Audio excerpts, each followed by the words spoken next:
Jangan lupa subscribe YouTube channel Metro TV News dan jangan lupa nyalakan notifikasinya.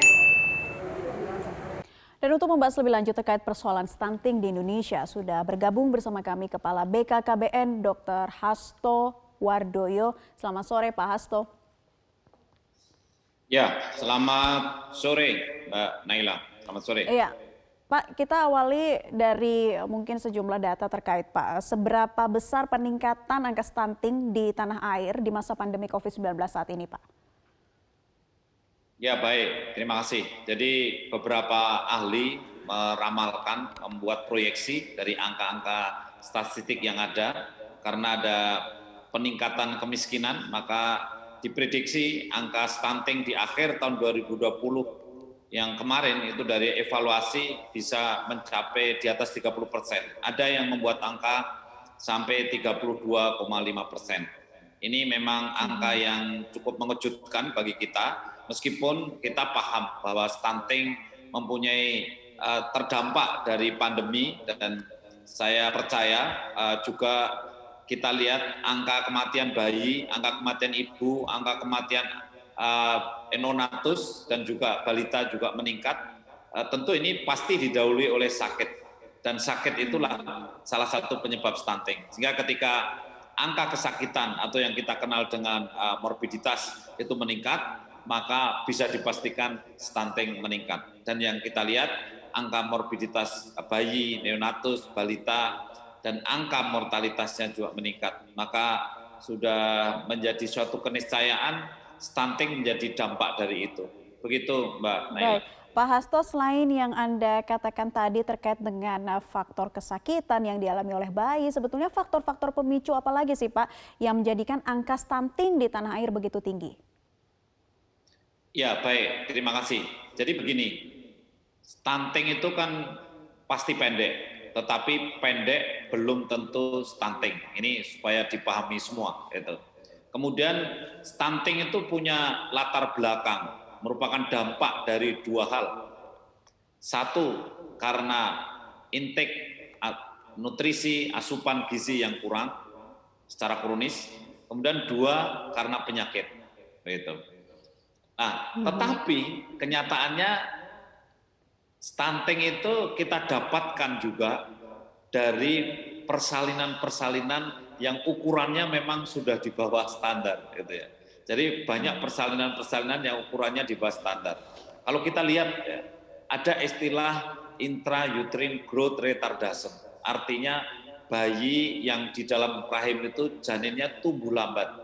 Nah, ini dikenal juga dengan BBLR, berat badan lahir rendah. Nah, kondisi seperti ini sudah ada 11,7% sendiri. Jadi bayi-bayi yang lahir dengan ukuran panjangnya kurang dari 48 cm, beratnya kurang dari 2.500 atau 2,5 kilo, itu sudah 11,7% sendiri. Yang mengejutkan juga, yang perlu mendapatkan perhatian kita bersama, bahwa yang lahir sebelum waktunya ini juga menjadi potensi jadi stunting gitu. Karena memang lahir prematur atau preterm ini lahir dengan kondisi yang belum cukup kekuatannya, daya tahannya. Kalau kita lihat data Riskesdas, riset kesehatan dasar tahun 2018 itu yang lahir sebelum waktunya itu tinggi, ya sekitar 29% itu. Ya mudah-mudahan data ini data yang ketinggian ya, tapi mudah-mudahan realisasi di lapangan tidak sampai sejauh itu. Karena 29% itu lahir sebelum 37 minggu. Ya artinya dia itu preterm. Nah ketika preterm otomatis sering ukurannya juga belum mencapai ukuran standar.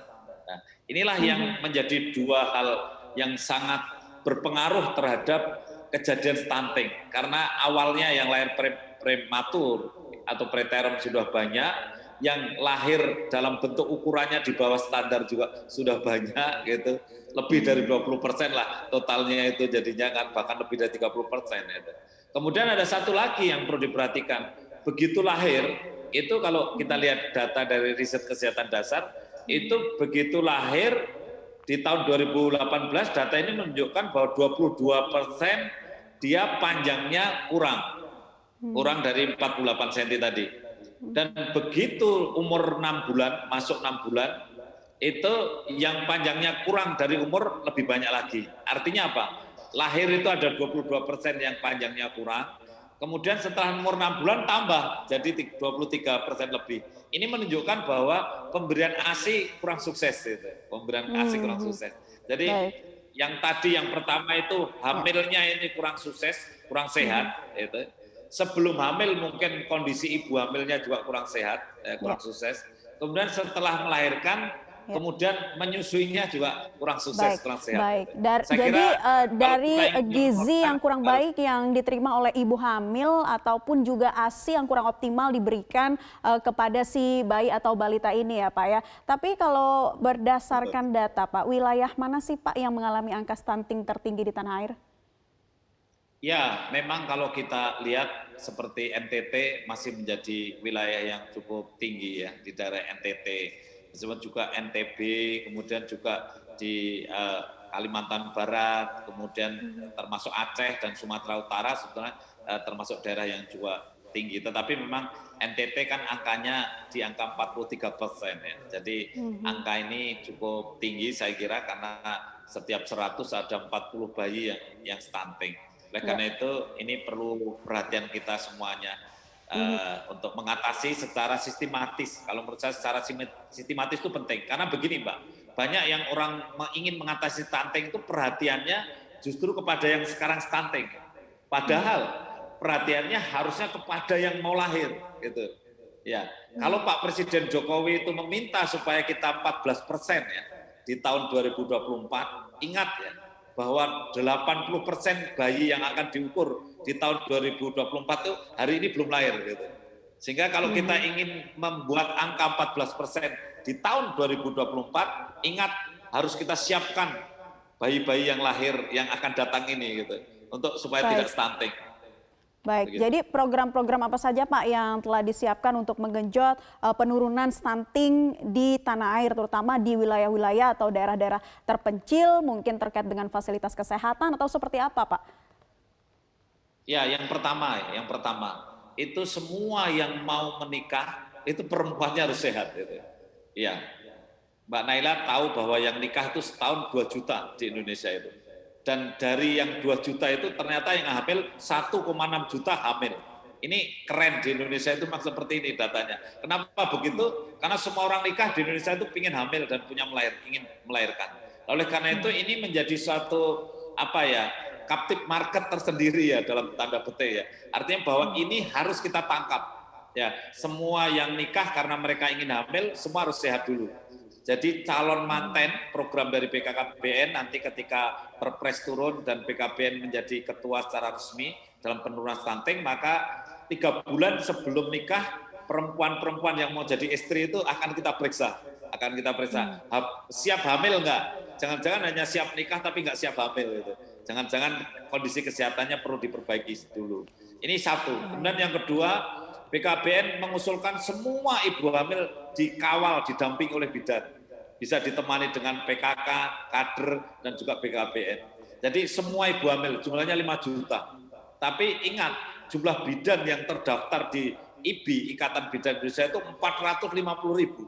Jadi kalau BKKBN hanya membutuhkan 250 ribu saja, 5 juta itu didampingi 250 ribu, satu bidan hanya cukup mendampingi 20 orang per tahun. Saya yakin ini cukup karena jumlah stok bidan cukup. Juga gizi, saya kira hanya jumlah ahli gizi memang terbatas. Dan yang ketiga, program untuk pasca persalinan itu harus dilakukan. Ingat, banyak stunting karena spacing, karena jarak melahirkannya terlalu dekat. Ya, kami kampanye jangan terlalu dekat, kurang dari 3 tahun. Jangan terlalu banyak anaknya banyak. Jangan terlalu tua, lebih 35 tahun masih hamil. Kemudian jangan terlalu muda, kurang dari 20 tahun sudah hamil. Saya kira langkah-langkah ini yang harus kita kampanyekan secara terus. Itu harus terus dikampanyekan, harus terus disosialisasikan. Kemudian langkahnya seperti apa nih Pak Hasto untuk kemudian agar masyarakat benar-benar tahu, benar-benar paham begitu aturan agar kemudian mereka juga bisa mengamankan kesehatan ibu dan juga si bayi ini nantinya jangan sampai terkena stunting. Ya, memang seperti saran Bapak Presiden kepada BKBN waktu Rakornas itu bahwa kita harus menggunakan kegiatan platform-platform secara nasional yang berbasis IT ya, Internet of Things itu penting ya. Oleh karena itu BKKBN akan membuat platform untuk memberikan e-learning dan juga untuk registrasi kepada yang mau nikah. Kemudian kita bisa memberikan e-learning melalui pembelajaran secara nasional. Kami sudah menghitung yang nikah setahun 2 juta, sehari 6.000. Saya yakin hari ini teknologi bisa mengatasi ini karena bisa daring dan juga bisa luring ya. Jadi ini saya kira bisa. Kami optimis. Yang kedua, ibu hamil tadi juga bidan-bidan itu sekarang ini sudah pegang gadget ya, sebetulnya hampir semua bidan pegang gadget. Jadi dia bisa melaporkan secara real time dari waktu ke waktu, kemudian telemedicine harus dibangun. Jadi ketika bidan itu melaporkan kondisi kehamilan terhadap ibu-ibu hamil yang didampingi, maka kemudian kita membuat sistem ada telemedicine di mana dokter-dokter ahli anak, ahli gizi dan juga ahli kebidanan bisa memberikan satu pendapat dan intervensi. Kemudian mengawal sampainya intervensi sampai pada mulut ibu hamil dan bayi ini penting karena kadang-kadang banyak program yang kemudian tetap makanan yang sampai ke mulutnya bayinya tetap tidak berkualitas. Meskipun programnya sudah banyak gitu ya. Nah inilah yang harus dipastikan. Kalau menurut saya tugas kami BKBN nanti memastikan bahwa program ini sampai kepada ya bahasa kasarnya itu sampai kepada mulutnya, ya mulutnya ibu hamil, ya mulutnya bayi gitu. Nah tentu juga masalah ini Mbak Naila. Jadi masalah sanitasi itu penting. Ketersediaan air itu penting, lingkungan yang sehat, bersih itu penting. Begitu. Baik Pak Hasto, ini juga saya masih punya satu pertanyaan, diantaranya terkait dengan mengelola 1000 hari pertama. Ini sangat penting ya Pak ya ternyata untuk mencegah angka stunting. Tapi nanti dijawabnya Pak Hasto, kita tahan dulu dan pemirsa tetaplah bersama kami. Newsline masih akan segera kembali untuk Anda sesaat lagi. Kembali bersama kami di Newsline dan kita masih melanjutkan perbincangan bersama dengan Kepala BKKBN Bapak Hasto Wardoyo membahas mengenai strategi untuk menurunkan angka stunting di tanah air. Pak Hasto, tadi sebelum jeda kita sempat membahas mengenai pentingnya mengelola 1000 hari pertama ya Pak ya untuk menurunkan angka stunting. Itu seperti apa penjelasannya Pak? Begini Mbak Naila ya, mudah-mudahan ini juga menjadi pengetahuan untuk semua bahwa bayi itu di-create itu sebetulnya yang sangat menentukan 50 hari pertama kehidupan ketika dihitung dari menstruasi terakhir. Jadi sangat singkat sekali. Perempuan yang hamil itu baru telat menstruasi 1 bulan, ternyata janin itu sudah selesai dibentuknya. Inilah pentingnya 1000 hari kehidupan pertama itu ternyata justru 56 hari pertama itu organogenesis sudah terbentuk. Kepala, pundak, lutut, kaki, daun, telinga, mata, hidung, dan pipi lengkap gitu. Sehingga kalau mau cacat juga saat itu. Sayang, orang yang mau hamil itu sering tidak merencanakan gitu. Kritik saya, banyak orang pre-wedding habis puluhan juta, hanya menyiapkan foto sana, foto sini, pesta. Tetapi prekonsepsi, ingat ya, prekonsepsi itu persiapan mempertemukan telur dan sperma, ini tidak diperhatikan sama sekali. Padahal 3 generasi ditentukan. Maksud saya begini, di dalam 1000 hari kehidupan pertama itu kalau ibu mengandung anak perempuan, ternyata telurnya anak perempuan yang dikandungnya itu sudah tercreate juga secara genetik. Sehingga ibu yang sehat, yang mempunyai anak perempuan yang sehat yang baru dikandungnya akan menentukan nasibnya cucunya gitu. Kan ini luar biasa ini. Ini tidak diketahui oleh banyak orang gitu. Nah inilah stunting ini kemudian menjadi sangat penting karena kesehatan 1000 hari kehidupan pertama itu sudah sangat menentukan stuntingnya, kualitas SDM-nya, sementara memang banyak hal yang ditentukan di dalam 1000 hari kehidupan ini. Maka kritik saya sekali lagi, marilah kita jangan terlalu fokus pre-wedding bagi yang manten baru ya, tetapi fokus prekonsepsi, ini penting. Begitu juga bagi yang sudah punya anak, mau punya anak lagi harus direncanakan. Hal yang sangat penting yang perlu saya sampaikan juga bahwa selebih dari 1000 hari ini, para ahli, para profesor sudah berpendapat bahwa memang tidak bisa setelah 1000 hari ini kemudian yang stunting itu mau di treatment kemudian menjadi tidak stunting gitu. Jadi ya sudah given sudah stunting, tinggal dilatih saja. Meskipun level of thinking atau kecerdasannya itu rendah, tetapi dilatih terampil. Akhirnya begitu. Inilah kesempatan 1000 hari itu banyak maknanya. Baik, itu ya tadi terkait dengan 1000 hari yang sangat penting untuk mencegah stunting. Nah, Pak Hasto, ini target dari Presiden Jokowi adalah angka stunting di tanah air turun sebesar 14%. Ini apakah bisa dicapai? Strateginya seperti apa saja, Pak? Iya, memang kita harus berhitung betul ya. Bayi yang lahir setahun itu 5 juta. 5 juta. Kemudian dari 5 juta itu kondisi sekarang, kemarin sebelum pandemi, itu 27,6% stunting itu dari 5 juta itu rata-rata 1,2 juta itu stunting. 1,2 juta stunting dari 5 juta bayi yang lahir. Nah ini strateginya harus menurunkan yang 1,2 juta itu menjadi kalau bisa tidak lebih dari 600.000. Karena begini Mbak, kalau saya hitung ya, yang akan lahir dari sekarang sampai tahun 2024 itu masih sekitar 20 juta lagi kurang lebih.